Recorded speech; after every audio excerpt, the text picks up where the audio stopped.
Buenas noches.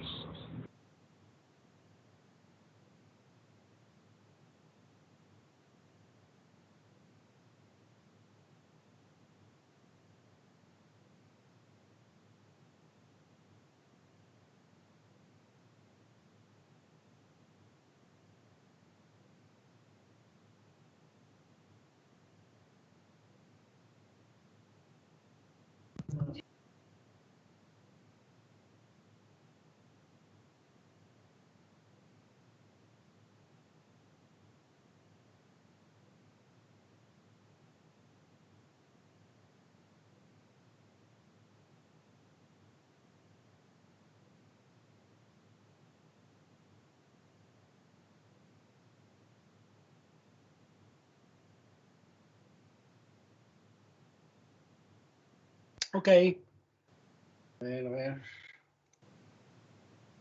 Y estamos ya de nuevo. ¿Sí me escuchan? Sí, señor, se escucha claro. Sí, escuchamos bien. Sí. Bien, gracias, muy amables.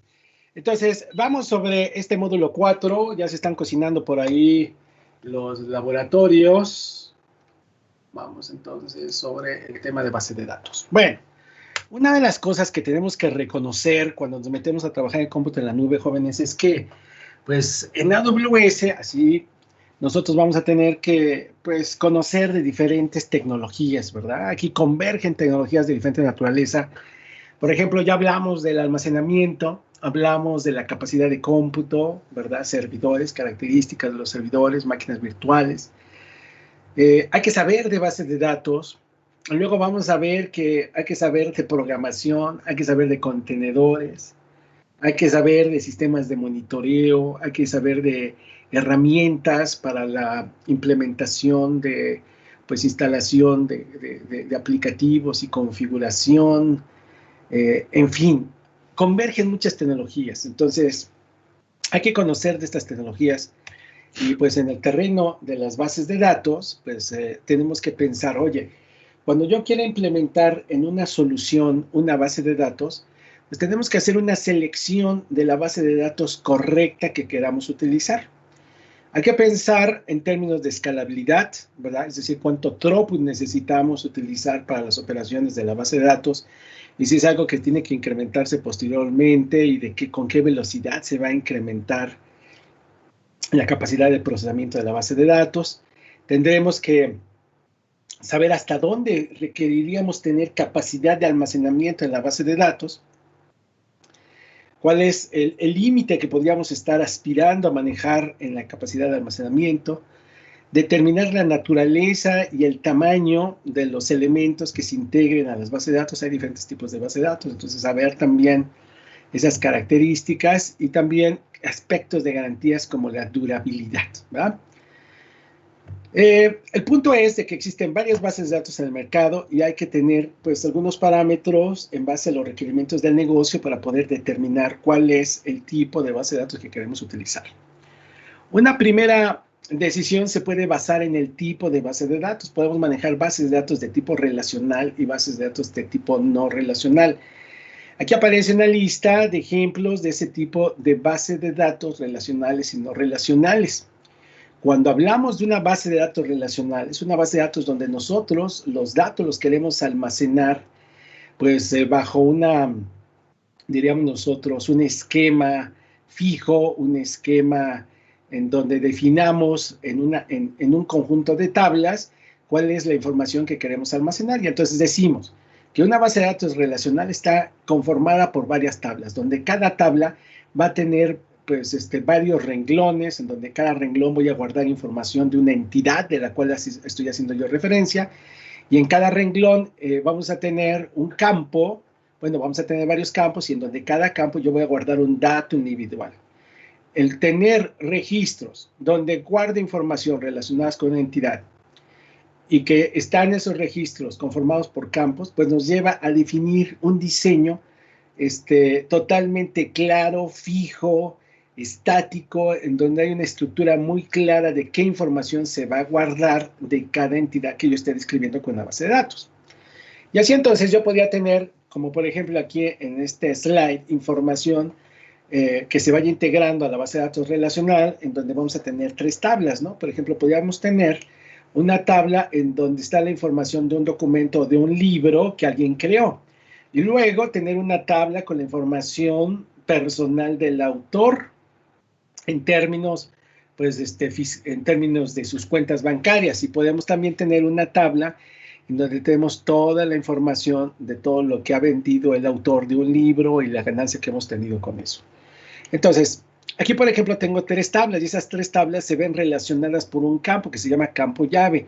Ese campo llave me permite conectar información que contienen esas tablas. Entonces, por eso se dice que son bases de datos relacionales, porque yo voy a crear tablas, voy a crear múltiples tablas para describir información de diferentes entidades y luego, ¿qué voy a hacer? Las voy a conectar entre sí y puedo hacer cosas específicas, ¿no?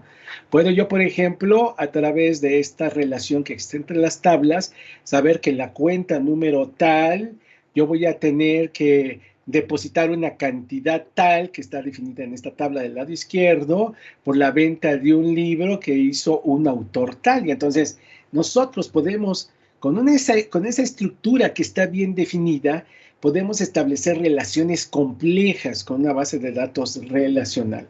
Aquí el punto es que para cada entidad que yo esté describiendo, pues debo de tener el mismo tipo de información que voy a poner en campos similares de registros que hablan de diferentes entidades, ¿verdad? Y entonces hablamos de un esquema fijo que tiene una estructura bien definida y que para cada entidad guardo o almaceno información similar en campos similares en diferentes renglones.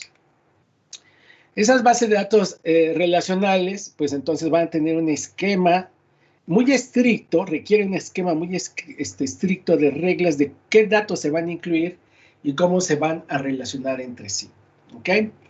Este tipo de base de datos relacionales, por su naturaleza de que hay que manejar pues varias tablas que se pueden relacionar entre sí, pues típicamente no suelen tener alta capacidad de lectura y escritura. Decimos extrema, ¿no? O sea, muy alta capacidad de lectura y escritura es algo que no caracteriza a estas bases de datos relacionales. Típicamente, pues necesitamos que tengan un desempeño bueno, un desempeño excelente, pero no se habla de un desempeño extremo, ¿verdad? Cosa que sí va a suceder con otro tipo de bases de datos. ¿Por qué? Porque aquí hay que cumplir, ¿verdad? Con la integridad del esquema que tenemos que tener, que es muy fijo y que para cada entidad pues, hay que guardar datos similares.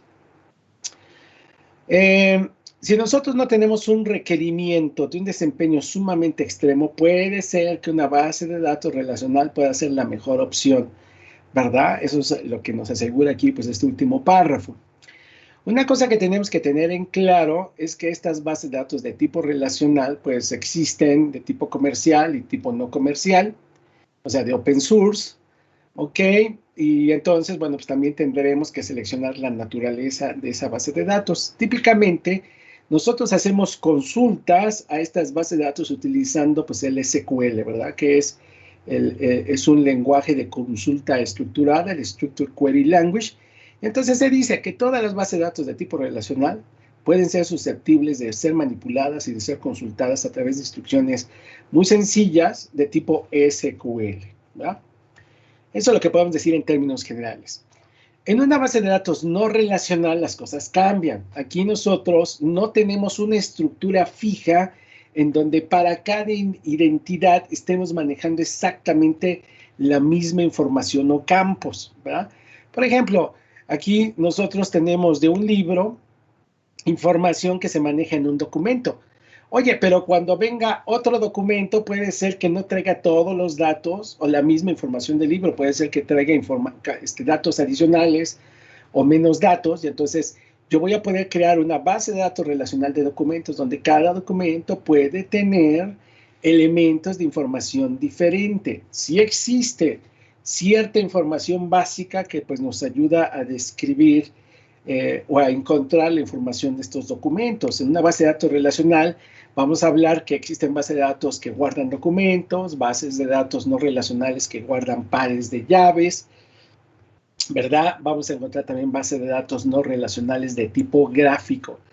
ahí tenemos pues una apertura más amplia en cuanto a la naturaleza de lo que se puede guardar. Pero algo que es interesante en las bases de datos no relacionales es que para cada entidad que se está describiendo o analizando, no se tienen típicamente la misma información o los mismos conceptos, ¿verdad? Eso es bueno y malo. Es bueno porque es muy flexible en cuanto a lo que podemos guardar en una base de datos de tipo no relacional, ¿verdad? Hay mucha flexibilidad ahí, entonces nos sirve para montón y tipos de aplicaciones.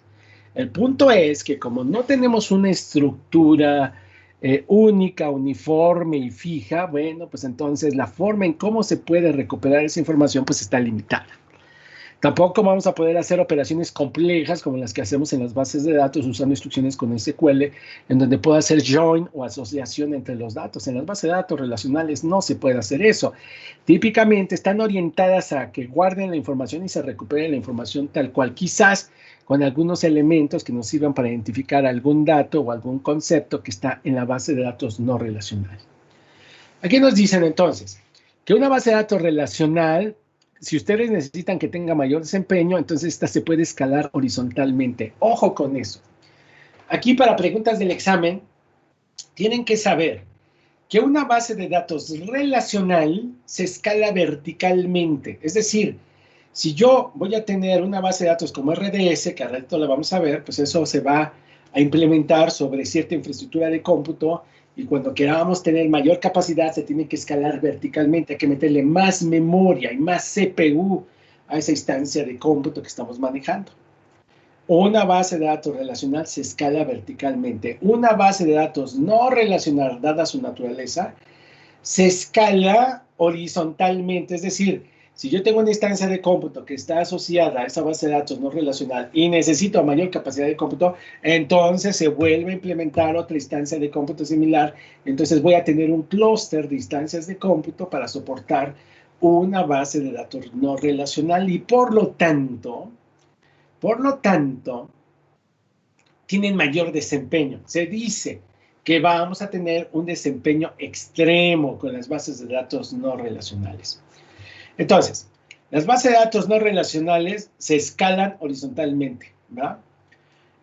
Aquí los datos que nosotros estamos almacenando pues no se ajustan a ningún esquema tradicional, tal como se hace con las tablas en las bases de datos relacionales. Y aquí, bueno, pues las tasas de lectura y escritura pues exceden aquellas que típicamente están pues implementadas en las bases de datos tipo SQL, ¿no? Cuando decimos SQL pues estamos también hablando de una base de datos precisamente relacional. Entonces sí, tienen mayor desempeño en las bases de datos no relacionales. Y aquí hay una tablita. Base de datos relacionales, no relacionales. ¿Cómo se almacenan los datos en la base de datos relacionales? Pues a través de tablas, en donde cada tabla va a tener varios renglones, donde cada renglón tiene varios campos en las columnas y cada campo guarda un dato individual y un renglón describe a una entidad completamente. En una base de datos no relacional, nosotros podemos hacer manejo de una llave de valor, ¿verdad? Un key value, que es pues un dato que se guarda en todos los elementos de la base de datos no relacional. También vamos a manejar documentos y vamos a manejar gráficos y también vamos a manejar pares de valores. Las bases de datos no relacionales tienen aplicaciones mucho más amplias. Aquí hablamos de que una base de datos relacional tiene un esquema fijo, en las bases de datos no relacionales son dinámicos, cambian de una entidad a otra entidad. Cuando digo entidad, estoy hablando de algo que estoy describiendo con lo que estoy guardando en la base de datos no relacional. Hacer consultas, bueno, pues se basa en el lenguaje del Structured Query Language, en el caso de las bases de datos las bases de datos relacionales. Y aquí, bueno, nosotros al hacer consulta nos enfocamos en la colección de documentos y según la naturaleza del documento, pues cómo nosotros podemos hacer recuperación de la información. Y aquí está el elemento de escalabilidad. Bases de datos relacionales se escalan verticalmente, se le mete más memoria, más CPU. Bases de datos no relacionales se escalan horizontalmente, se tienen mayores instancias de cómputo. Perfecto. Ahora bien, concepto importante. Aquí nosotros estamos viendo un slide en donde ustedes están implementando una base de datos en sus propias instalaciones. ¿Qué hacemos? Pues nos agarramos un data center, metemos energía, enfriamiento, metemos las redes, nos conseguimos nuestro rack, metemos todos nuestros servidores, les damos mantenimiento a los servidores, los ajustamos, les ponemos el cableado, instalamos bien los racks. Y luego, ¿qué hacemos? En cada servidor instalamos el sistema operativo, instalamos parches, y luego instalamos el motor de la base de datos, en donde también vamos a tener que administrar todo el tema de la instalación, los parches, vamos a tener que ser responsables de cómo se tendrá que hacer el backup de la base de datos, qué características le podrían dar, por cierto, muy limitadas para tener esquemas de alta disponibilidad, es decir, que se recupere la base de datos después de una falla, cómo la podrían escalar y la optimización de las aplicaciones. Todos estos elementos son responsabilidad de nosotros, ¿verdad? Entonces, aquí estamos hablando, pues, de una base de datos no administrada que se desarrolla en nuestras propias instalaciones. Oye, que quiero hacerlo en AWS. Bueno, pues una posibilidad es contratar una instancia S2. Con la instancia S2, pues, ¿qué tengo? AWS se encarga de darme todo el hardware, ¿verdad? Hasta la parte del hipervisor y el sistema operativo. Ya tengo una máquina que tiene un sistema operativo y entonces a mí me toca, ¿verdad?, hacer los parches del sistema operativo, instalar el motor de base de datos, establecer los mecanismos de backup, alta escalabilidad, alta disponibilidad, escalabilidad y optimización. Lo mismo que está acá, pero ahora a partir de la parte del sistema operativo. Y entonces aquí se dice que sigue siendo esto una base de datos no administrada. En esta base de datos no administrada yo ya me ahorro, ¿verdad?, todo el tema de la parte del hardware, mantenimiento físico, enfriamiento, energía, etcétera. También la instalación del sistema operativo, y a partir de la actualización del sistema operativo hacia arriba, a mí me toca. Entonces, aquí hay una responsabilidad compartida. ¿Se acuerdan que ayer platicábamos de la responsabilidad compartida? Que no es todo un tema que lo haga AWS o que falle AWS o nosotros, es compartido. ¿Qué pasó, José? Adelante. Yo tengo una consulta y es el tema de seguridad ahí, ¿cómo aplica? Todo el tema de vulnerabilidades, todo el tema de ethical hacking, o sea, ¿cómo está protegido en este caso este servicio si yo lo implemento de esta manera? Ok, es una muy buena pregunta, es una excelente pregunta porque, por ejemplo, si tú estás en tus propias instalaciones, ¿quién crees que es responsable de todo ese tema? Pues nosotros. Y luego, si tú te das cuenta, hay cosas aquí bien diferentes. Entonces, yo te preguntaría, ¿te podrías tener un ingeniero que sea experto en la parte de energía, experto en enfriamiento y que además sea experto en los temas de alta disponibilidad y que además sea experto en motores de base de datos, como para que tú tengas esto controlado por un solo amiguito? No. Aquí necesitarías tener quizás 3 o 4 mínimo. El que tiene que ver con temas del mantenimiento, el que tiene que ver con el sistema operativo, su actualización, etcétera, el que tenga que ver con el motor de base de datos y el que haga cosas misceláneas, ¿no? Cuando nosotros hablamos de hacer uso de una instancia S2, que sigue siendo una base de datos no administrada, aquí AWS es responsable de todo lo que está en naranja.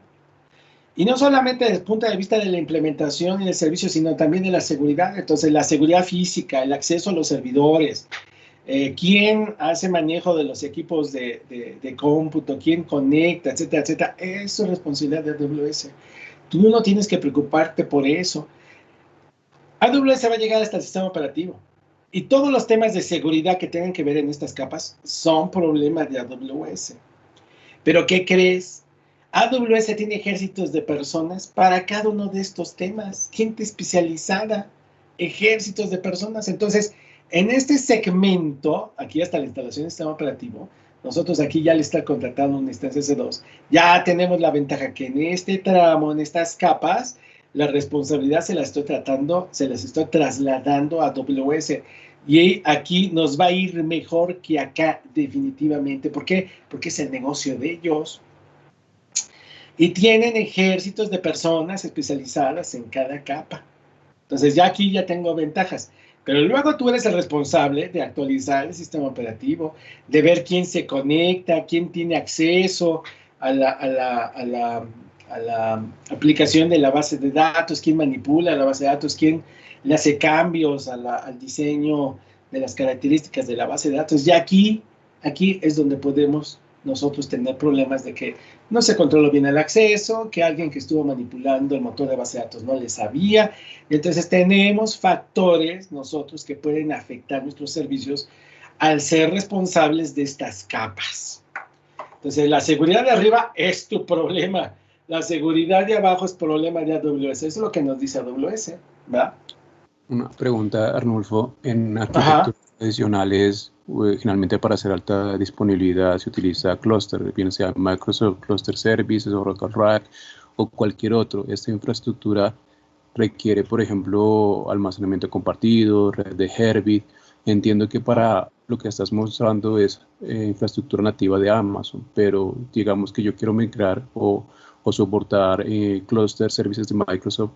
¿Eso cómo se haría? Porque lo que tienes pintado en naranja, obviamente la parte de gestión o administración, pues no hay acceso, es de Amazon propiamente. Claro. ¿Cómo se manejaría eso?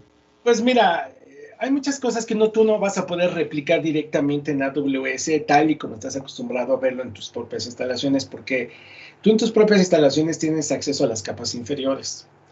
En el caso de AWS, tú quieres tener un clúster de una base de datos, pues entonces contrátate varias instancias S2 que estén en una misma red dentro de una zona de disponibilidad, y entonces ahí tú puedes tener un clúster.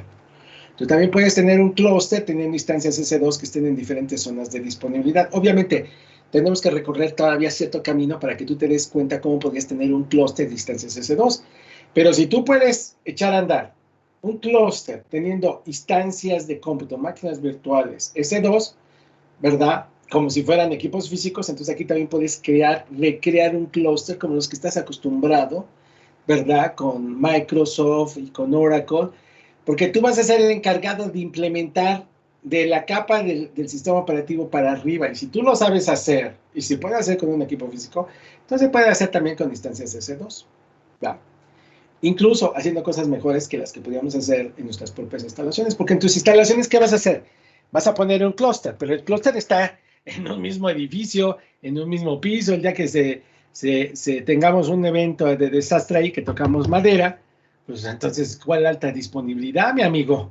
¿Verdad? En ese momento nos conviene tener varias instancias S2 en diferentes zonas de disponibilidad en AWS, y ahí se puede caer toda una zona de disponibilidad y no pasa nada, puede seguir funcionando. Entonces, bueno, si tú lo puedes hacer en un equipo de cómputo, en donde te entregan el equipo de cómputo con un sistema operativo y tú te encargas de los demás, también lo puedes hacer en Amazon usando instancias de cómputo S2, ¿verdad? También lo puedes hacer.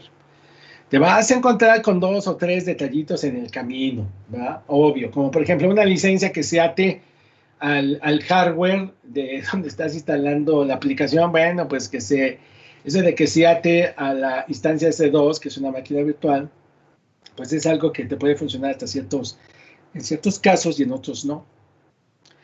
Pero en términos generales, todo lo que tú puedes hacer con un equipo físico, lo puedes hacer con instancia S2. Eso hace rato yo lo mencionaba. Y si tú puedes hacerlo, hacer un clúster o soluciones que tengan esas características para la base de datos, lo puedes hacer también con S2. Pero la verdad, ¿sabes qué? Eso es cosa del pasado. Porque ahora, con el cómputo en la nube, hacemos cosas diferentes. Mira, es cierto que una de las tendencias que tenemos es que como somos expertos en lo que hacemos, pues tratamos de reflejar todo en los servicios que tiene AWS, ¿no? Pero muchas cosas que hoy en día hacemos de una manera, pues ya se pueden hacer de una forma totalmente diferente con el cómputo en la nube, y puedes ofrecer más cosas en aspectos de garantía, ¿no? Pero repito, si tú lo puedes hacer con un equipo de cómputo, entonces lo puedes hacer también con Amazon S2. Obviamente, ahorita nos falta todavía recorrer camino para que tú te imagines cómo puedo construir un clúster, cómo lo escalo, cómo puedo meterle temas de disponibilidad. Bueno, hay que ver todavía algunos temas como las VPCs, los balanceadores de carga, el scaling, ¿verdad? Y algunos servicios que ahorita vamos a abordar, que son los servicios administrados. Ahora bien, vamos para allá. Ahorita, no sé si con esto habré contestado totalmente tu pregunta, ¿verdad? Pero pues hay que ver también qué es lo que estarías interesado en implementar para ver qué problemas te podrías encontrar, pero técnicamente se puede hacer, ¿eh? Todo lo que puedes hacer con un equipo de cómputo se puede hacer con un EC2. Habrá que adecuar cosas, sí, pero sí se puede hacer. Ahora el punto es de que nosotros tenemos alternativas diferentes, que es las bases de datos administradas. Y entonces ahí te vas a dar cuenta, ahorita que ya conozcas el concepto de base de datos administrada, te vas a dar cuenta que hacer las cosas en computadora nube pues te lleva a cambiar tus paradigmas, ¿no? ¿Por qué? Porque lo mismo que tenías en una implementación sofisticada en tus propias instalaciones, bueno, pues ya existe el equivalente de cómputo en la nube, entonces ni para intentar tratar de replicarlo idéntica, ¿no? ¿Por qué? Porque ya está implementado. Aquí, por ejemplo, cuando introducimos el concepto de una base de datos administradas, ¿qué significa? Que AWS está encargado de todo, desde la parte física hasta definir el motor de base de datos, de hacerle los parches, de generar los backups, de establecer todos los mecanismos de alta disponibilidad, escalamiento. ¿Y tú qué haces? Tú solamente defines tu esquema y subes tus datos. O sea, implementación cero. No, todo está del lado de AWS. ¿Ok? El punto es que estos servicios administrados son el fruto de muchos años de trabajo, de ejércitos de personas especializadas en cada capa. Entonces, en ese sentido nos llevan mucha ventaja desde el punto de vista de la implementación, desde el punto de vista de la experiencia, desde el punto de vista de la aplicación de las mejores prácticas. Cuando nosotros lo queremos hacer desde cero, híjole, pues nos tenemos que aventar todo un camino de aprendizaje que lleva años a veces, ¿no?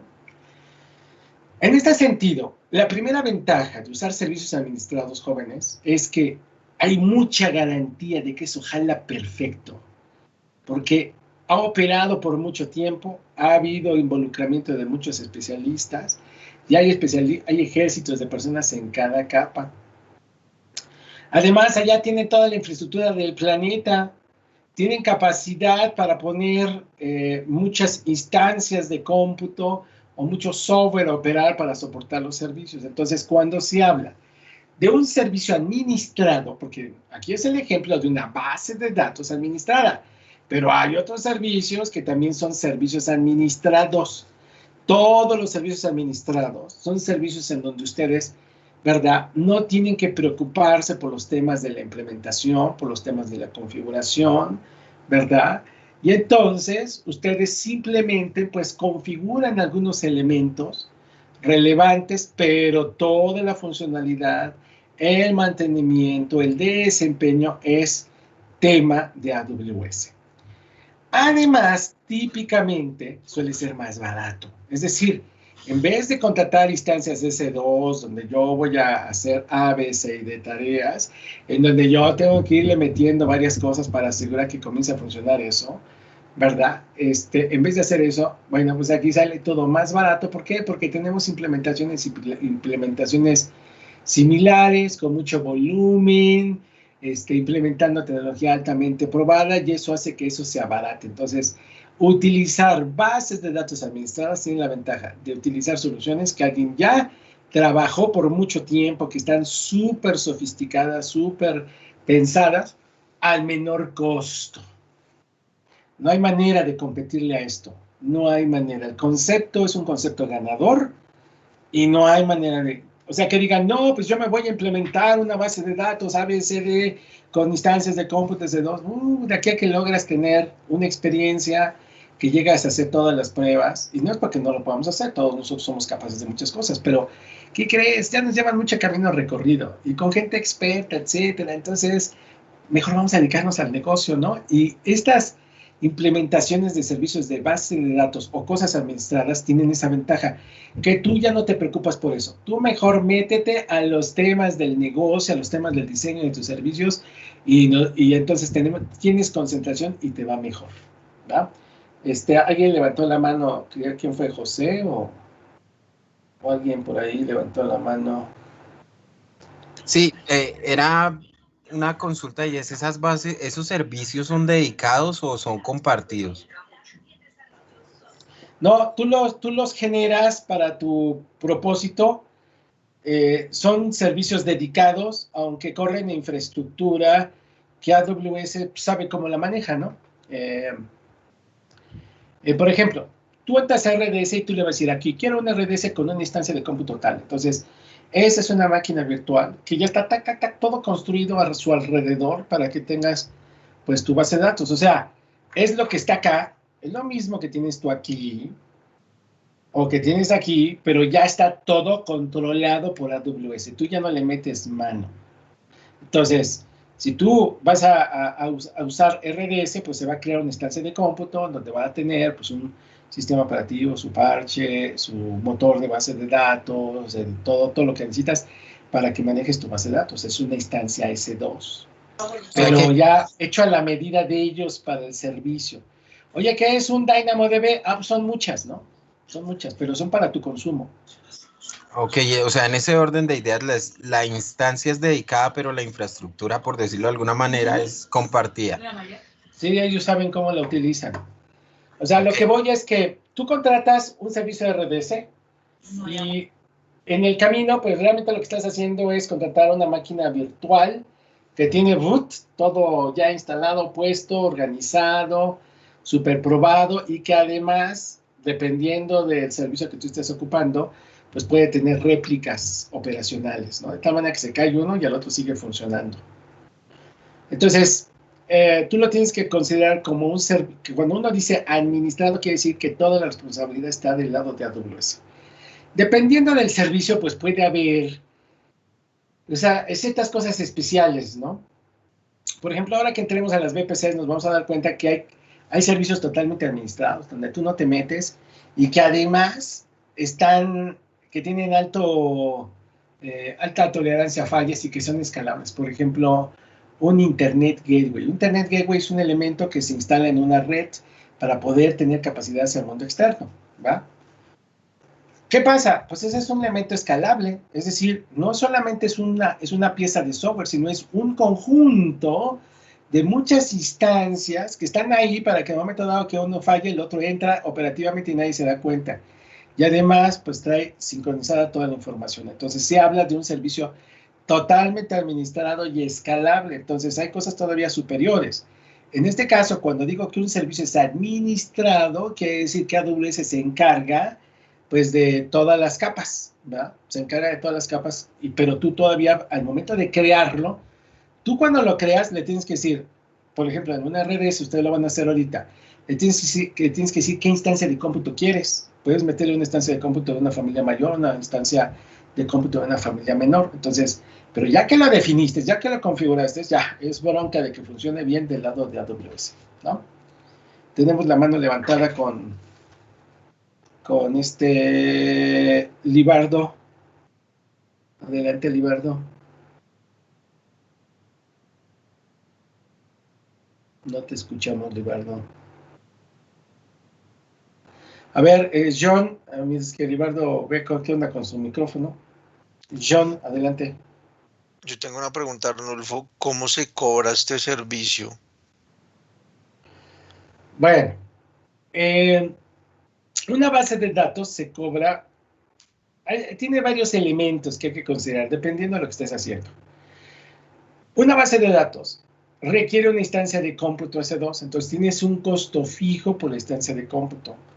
Además a eso tienes que sumarle el costo del almacenamiento, o sea, la cantidad de información que tú tienes. Y luego, en ciertos casos, tienes también que cobrar pues, la cantidad de solicitudes que se hacen a la base de datos, porque vas a utilizar unidades de lectura y unidades de escritura, y esas se cobran. Es el throughput que tú